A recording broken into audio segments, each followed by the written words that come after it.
Hello, BookTube. I've got a little mail for you today, believe it or not, on a Sunday.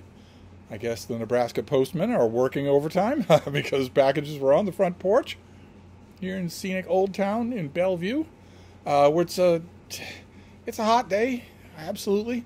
All of Nebraska is boiling in heat. It looks like this weather is going to drop off a cliff. It looks like walking down the street in Bellevue will not be torment in just 1 or 2 days. The temperatures will be wonderful, sunny summer temperatures. That they will be, with a daytime high temperature is in the mid-70s.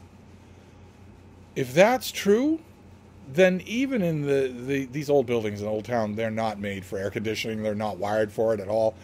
If that's true, then even in Old Town, you would still be completely comfortable. The nights would be cool, the mornings would be cool, the days would get warm enough so that you might think about getting up and turning on the ceiling fan, but you might not do it, and you'd be just fine either way. As opposed to this, as opposed to 100 degrees, 100 degrees Fahrenheit is ridiculous. And anyway, enough of Nebraska weather. Shall we get on to the mail instead? We have a package and a box.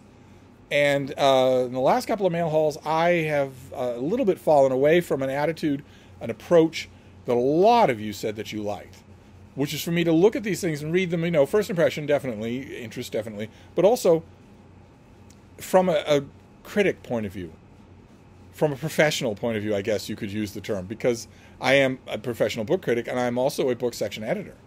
I get paid for both. So not only do I pitch things and write about things, but I'm also in a position as an editor of probably the smallest dedicated book section anywhere in the country, but still legitimate. Print newspaper, rubs off on your fingers, 4-color, looks gorgeous. It's still legitimate. I am the smallest of my brethren, but I am still a legitimate book section editor. Funded by ads, paid by the paper and all. In that role, I not only have to decide on pitchability or whatnot, I also decide on eligibility based on interest and space, and make calculations accordingly. And a lot of you seem to like that. I thought at first I worried that was a little too insider baseball, but a lot of you seem to like that. So let's take a look and see what we have. I think some of you like that because you were fancying the idea of maybe trying to break into book reviewing. I don't know how you'd break into book section editing. The position of books editor is all but unknown in newspapers today. All but unknown. They might be folded in, so you might have an editor who has that on that designation on their masthead, but they don't do that job. And they will certainly have other things folded in on their masthead. Almost nowhere do you find, outside of the big three, outside of the Wall Street Journal, the Washington Post, and the New York Times, you'll almost never find someone who has my actual job title of book section editor. And I worried that if some of you are looking to break in, well, I don't know they're going to break into a job that doesn't exist anymore, but reviewing, you certainly can break in. You could break in, for instance, at Open Letters Review, the online literary journal where I'm one of the editors. Just recently found a children's book reviewer. A joy to do. When you are an editor, a book section editor of any kind, you are compartmentalizing in your mind, and you are hoping that for a certain category of book, you will find a reviewer. Now, most book section editors are hoping for that as a zero-sum game. If they don't find a reviewer for that book, then they won't review that book because they don't have anybody to review it. That's not true for me. I earned my spurs and grew up in this field learning to be a jack of all trades when it comes to reviewing. I'd like to think there's not much out there that I can't give an intelligent review of if I bear down and try, including children's books, including business books, including whatever. But I share with those other editors a disinclination to do that. I would rather have an expert. I'd rather have someone who's really good at it. I just found one of those, but I could stand others. I don't have regular reviewers for a whole bunch of things. I don't have a movie reviewer. What I wouldn't give for a movie reviewer? A movie and cable premieres on things like Amazon Prime or Kindle or whatnot. But anyway, let's look at what we have here. Oh, you're kidding me. Oh my God. No way. Oh, all right. The package is already on the floor, so I don't know. Okay, this is from Ex Libris, so this is self-published. This is by Howard Berman, and it is called The Legend of Willie, Mickey, and the Duke. It's a baseball novel. Right in time for Summer of Sport. It's a baseball novel. So there's no sheet here at all. We'll just read the back. We'll read the back of the book. Yeah, this is a novel. Let's see.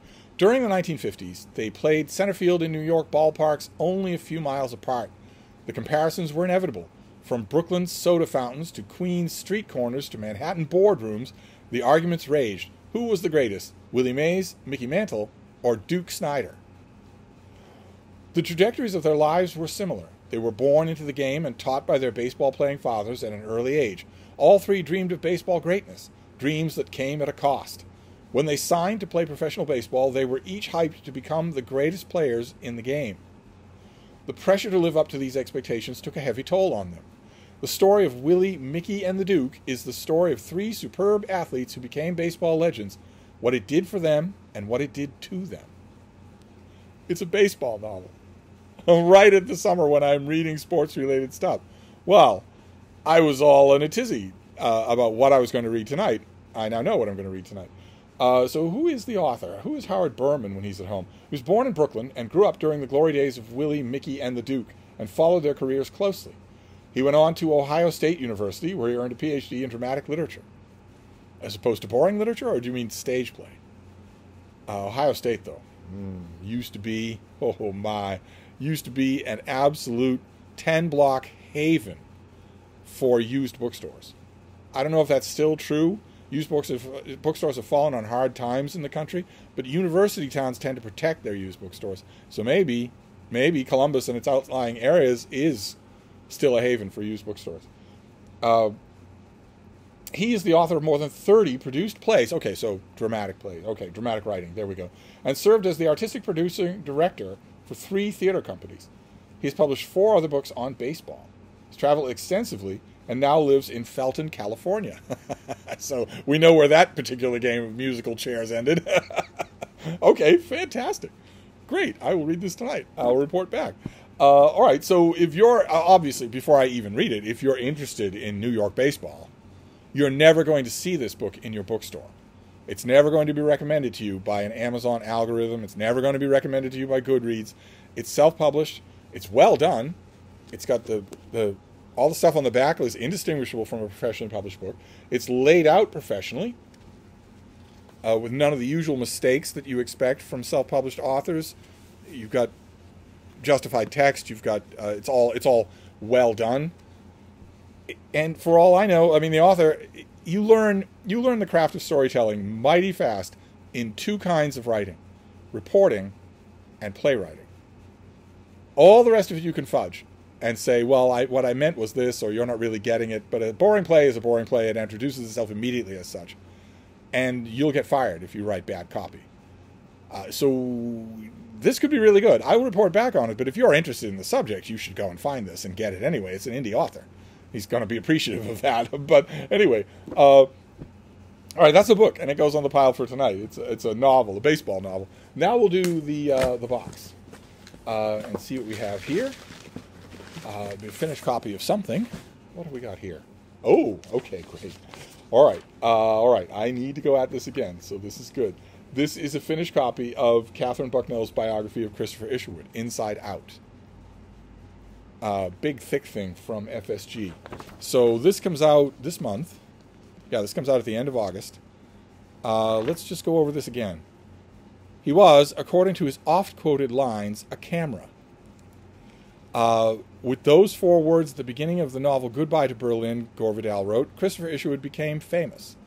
Yeah, because you get to decide when people become famous, and you also get to decide when they stop being famous, right?